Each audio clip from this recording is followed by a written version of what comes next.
Hello Pisces, Sun, Moon, Rising, and Venus signs. Kamusta kayo? Sana po'y nasa mabuti kayong kalagayan.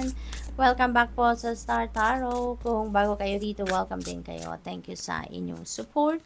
I truly appreciate it. God bless you all. Pisces, paunang mensahe ninyo, I love. Wow, napakaganda naman ito.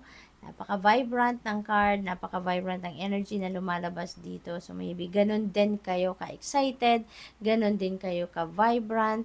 Maybe you are oozing with love sa ngayon. You are seeing things, people, and situations in the eyes of love. At saka punong-puno ng pag-ibig, no? Kayo sa ngayon. Feeling ko dito, no? Napipick up ko dito, self-love. Parang nag-iisip-isip kayo dito. Yung parang ninanamnam ninyo dito yung oras, pagkakataon na meron kayo para ipakita sa sarili ninyo ang inyong pagmamahal naman. Siguro nagsa-self-care na kayo sa ngayon. Maybe you're giving more attention to your health, no? To your emotional health, to your physical and mental health. So napakaganda nito na yung focus niyo siguro ngayon, pinaka-focus ninyo is your self-love. So this is really beautiful. Second message ninyo is home. Maybe you're acquiring a new home. Baka meron kayong nabiling bagong bahay. Baka magmo-move in na kayo sa bago ninyong tirahan. Possibly din, ang iba sa inyo dito, may mamanahing bahay. Yan ang napipick up ko dito for some of you. Probably din, Pisces, na may mga ginagawang renovations. Ang iba sa inyo dito, sa bahay ninyo, or probably ang iba sa inyo siguro maglilipat bahay, no? Paglilipat sa bagong tirahan ng iba sa inyo dito, so good luck po. What else? We have travel. Ayan, so napick up ko kanina, travel. So meron talagang travel, ano. So maaring yung lipat bahay na to will require you to travel then, ano. So good luck to that. Possibly din na yung travel na to maaring hindi naman related sa paglilipat bahay, no? For some of you, kasi general reading ito, so meron tayong iba't ibang sitwasyon. So napipick up ko lang din dito, baka yung travel na to, mamamasyal din kayo, no? Maaring ganon, or siguro related ito sa negosyo, related ito sa trabaho, probably ganun din ang ganap. But definitely, there is travel dito dahil maaaring kayo ay maglilipat bahay talaga, no? So, what else for Pisces?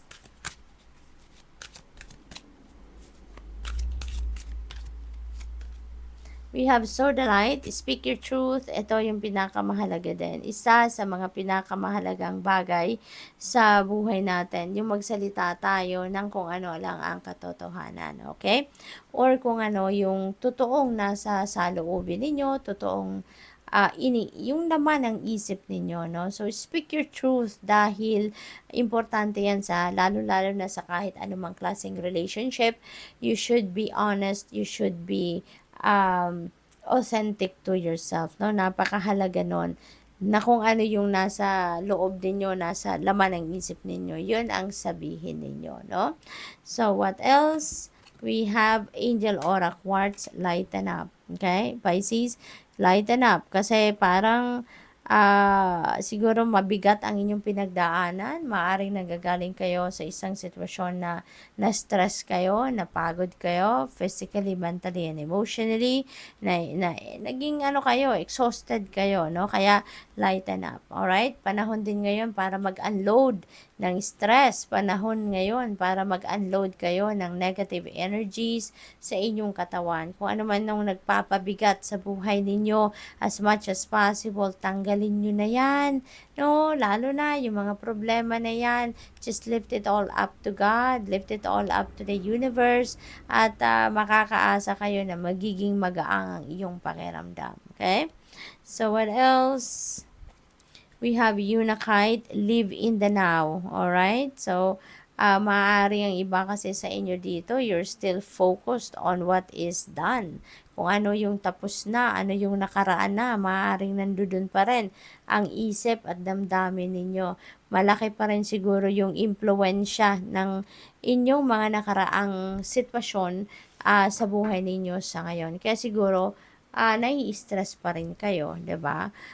Wala na tayong power over whatever is done already. That's already behind us. Kaya focus tayo sa kung ano ang meron sa ngayon. So, live in the now rather than focusing on what is behind us already. At saka kahit yung future, no? Maaari ang iba sa inyo focused on making plans for the future. Pero, 'di ba, parang it's impractical din kasi we don't even know, 'di ba, kung ano ang dadating sa atin sa future. Hindi rin natin alam kung ano ang mangyayari sa atin mamaya, bukas, or sa makalawa, hindi ba? Kaya, as much as possible, focus on the now, live in the now, kasi nandito ang kapangyarihan natin.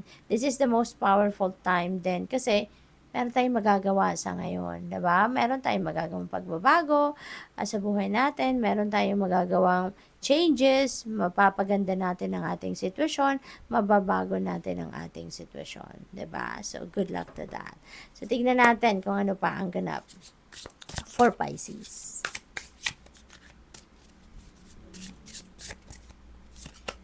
We have the Emperor energy. Ayan. So, napakaganda din nito ni Emperor energy, no? Kasi, things will be back in order. Okay? Things will be back in order. Magiging maayos na ang lahat. Dati kasi, siguro, hindi kayo makapag-focus, no? Sa mga areas na dapat ninyong pag-focusan because may mga bagay siguro na inasikaso muna kayo. Pero ngayon, you will be back in order na.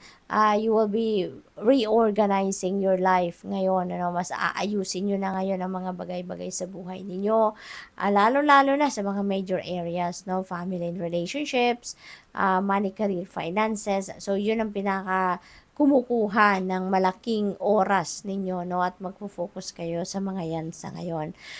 Probably then, ang iba sa inyo will be promoted to a leadership role sa ngayon. So, good luck to that. We have 9 of inspiration. Never give up. Okay? Never give up. Okay? Sumuko.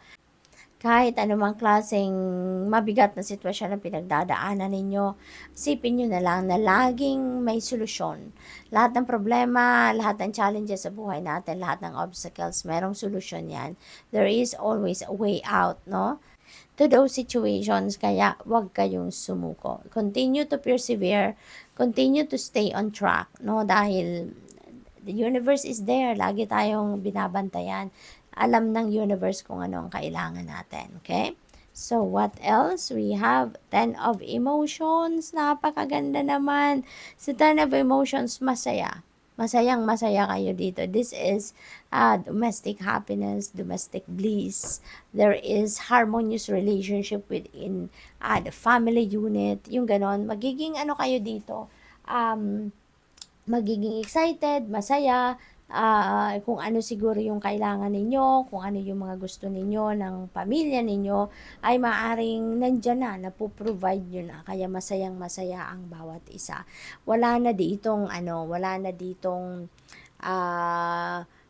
mga pag-aaway, mawawala na yan kasi there is going to be harmony, no, within the family. So, good luck. Thank you for watching. Love and light. Namaste.